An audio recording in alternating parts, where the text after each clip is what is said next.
It was a little after midnight when I first heard the knock. At first, I thought I was imagining it, the kind of faint sound your mind plays when you're half asleep.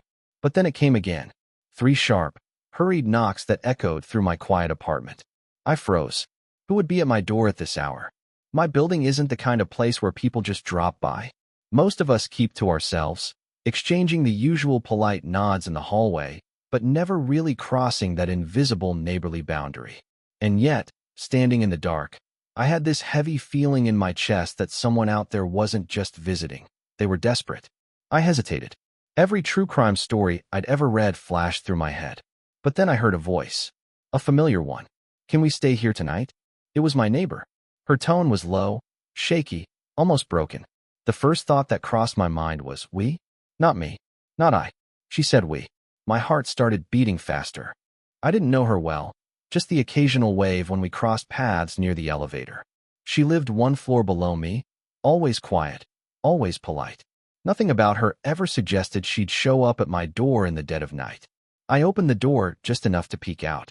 Her face was pale, her eyes darting down the hall like she was afraid someone had followed her. And there was someone standing slightly behind her, hidden in the dim light. That's when the uneasiness really sank in. Who was that with her? Why did they both look so terrified? "Please," she whispered. "We just need a safe place for tonight." Safe. The word stuck to me like glue. Safe from what? I scanned the hallway. Empty, silent, still. But the way she kept glancing back made it feel like something was just out of sight, lurking. My brain was split in two. One side screamed, "Don't do it," that nothing good comes from opening the door at midnight to people you barely know. The other side, the side that still believed in basic human decency, couldn't ignore the fear written all over her face. I loosened the chain lock and pulled the door wider. The figure behind her stepped forward slightly, enough for me to make out a man. Early 20s maybe, thin, with his hood pulled up. His eyes avoided mine, like he didn't even want to be seen. For a second, I almost told them to leave, to go anywhere else.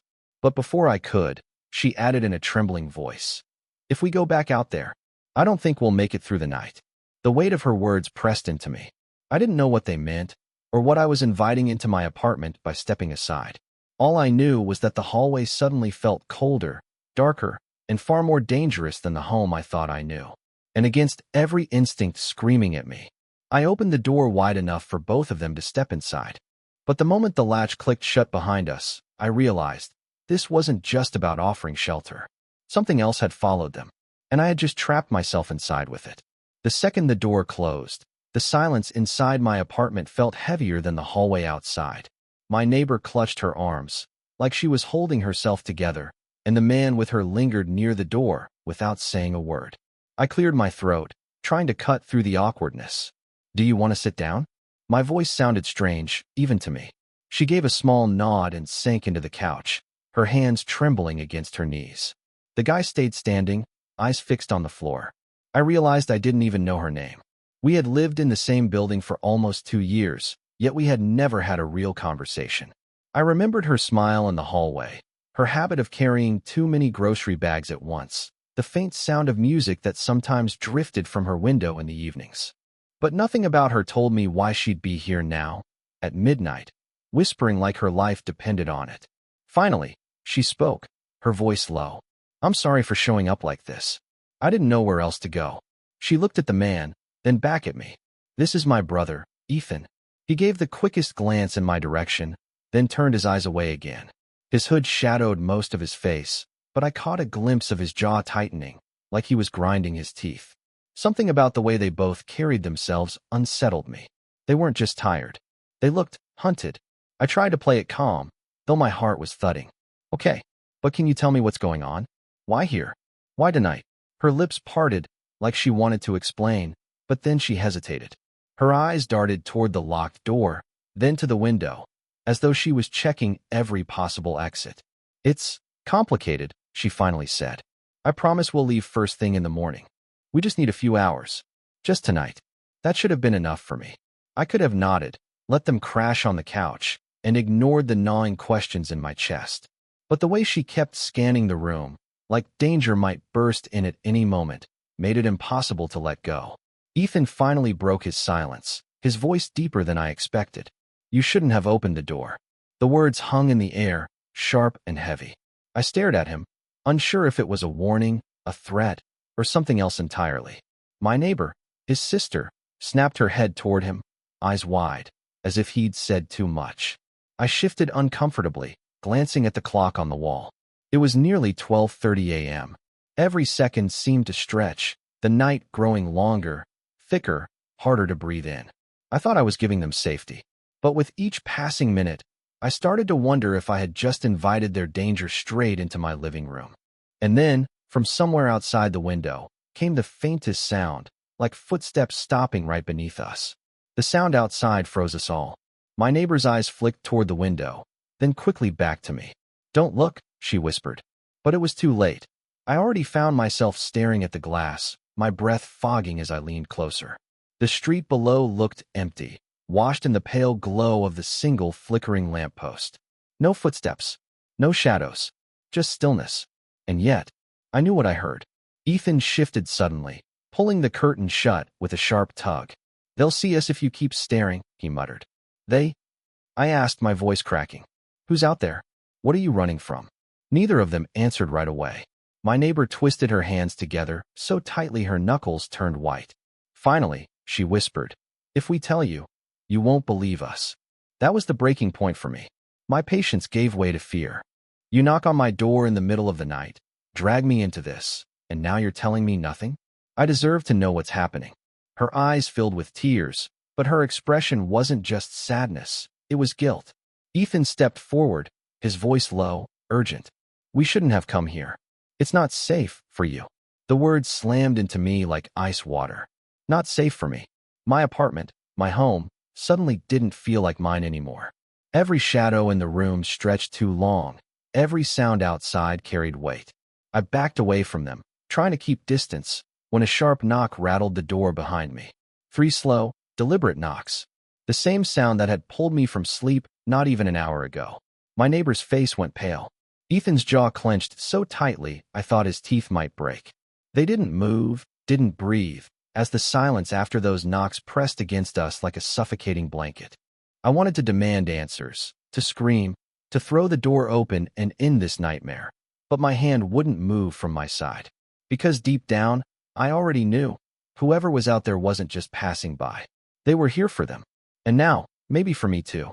The 3 knocks still echoed in my head long after the sound had faded. Nobody moved.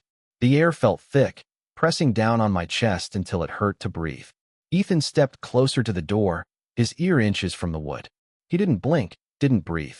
Then, almost too soft to hear, he muttered, "They found us." I felt my stomach drop. My neighbor grabbed his arm and shook her head frantically. "No, we don't know that. It could just be." But even she couldn't finish the sentence. We all knew no one just stopped by at 1 in the morning. Another sound came, a slow scrape against the doorframe, like metal dragging across wood. My skin prickled. Whoever was out there wasn't knocking anymore. They were waiting. I whispered, "Call the police." My neighbor's eyes shot to mine, wide with something that looked like pure terror. She shook her head violently. "No police," she hissed. "You don't understand." I wanted to shout at her, to demand answers, but her fear was so raw it locked the words in my throat. Ethan reached into his pocket and pulled out a crumpled piece of paper. He shoved it into his sister's hand. "If they get through, you run," he said. His voice cracked on the last word, like he already knew what was coming. I tried to snatch the paper, desperate to know what it meant, but she clutched it to her chest. "Not now," she whispered. "Please, not now." The scraping stopped. Silence returned. And somehow, that was worse. Every creak of the building made me jump. The refrigerator hummed in the kitchen, and I nearly screamed. The clock ticked on the wall like a countdown I couldn't stop. Finally, I couldn't take it anymore. I tiptoed toward the peephole, ignoring Ethan's hissed warning behind me. My eye pressed against the cold metal, and what I saw on the other side nearly made me stumble back. The hallway was empty. No one, not a soul in sight. But the light above the door flickered, buzzing like it was about to die. And just at the edge of the frame, too far to see clearly, I thought I caught the shape of someone standing perfectly still, half hidden in the shadows. Watching, I pulled back, my hands shaking. "There's someone out there," I whispered. Ethan's expression hardened. He moved toward the window, pulling the curtain back just an inch. His entire body went rigid. "What?" I demanded. "What did you see?" He turned, his face pale, lips pressed into a thin line. "We're not alone," he said. Before I could ask what he meant, the doorknob began to turn, slowly, deliberately. And that's when I realized. The lock was the only thing between us and whoever had come for them. The doorknob stopped turning, leaving the room in suffocating silence. My pulse pounded so loud I thought whoever was outside could hear it. Then, before any of us could move, a sound came, not from the hallway, but from inside the apartment. A faint creak of a floorboard. From the kitchen, my breath caught in my throat. Slowly, we all turned our heads toward the darkened doorway that led deeper inside. I hadn't been in there since making dinner hours ago. The lights were off. The air felt colder. Ethan whispered, "They're already here." The words didn't make sense. How could anyone have gotten in? The windows were locked, the door was bolted. And yet, as the silence stretched, another sound came, soft, deliberate footsteps moving closer, steady, like someone who already knew the way through my home. My neighbor clutched my arm, her nails digging into my skin. "Don't look," she begged. But I couldn't stop myself. I turned toward the darkness of the kitchen doorway. And there, just barely visible in the dim glow of the living room light, stood a figure I had never seen before, inside my apartment, watching us. The figure stepped out of the kitchen shadows, slow and deliberate. My stomach knotted when the light finally caught his face, gaunt, hollow-eyed, with a crooked smile that didn't belong to anyone I'd ever seen in the building. "Found you," he whispered. Ethan shoved me back, putting himself between the stranger and his sister. "Stay behind me," he growled, though his voice trembled. My neighbor clung to his arm, eyes wet with terror. The man tilted his head, almost amused. "You thought you could hide here? Dragging someone else into it won't save you."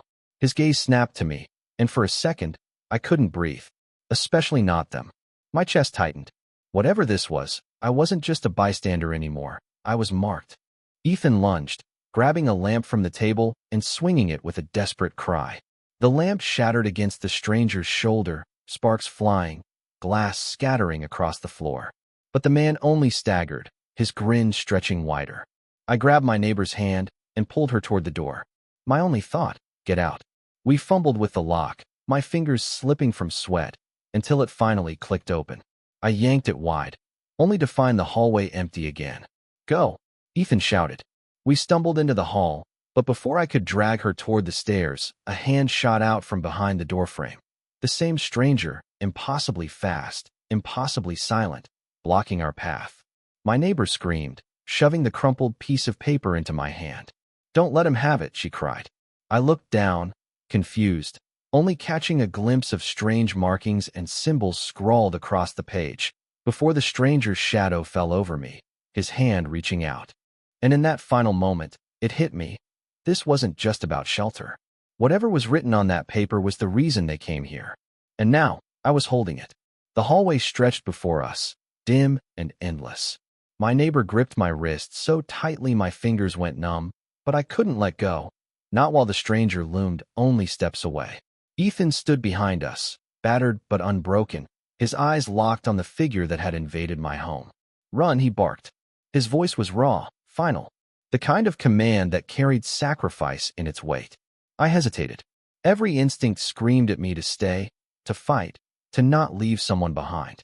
But then Ethan's sister, my neighbor, yanked me forward. Her tears streaked her face, her voice cracking as she shouted back to him, "Don't you dare." But Ethan only smiled at her, a broken smile. "I'll buy you time."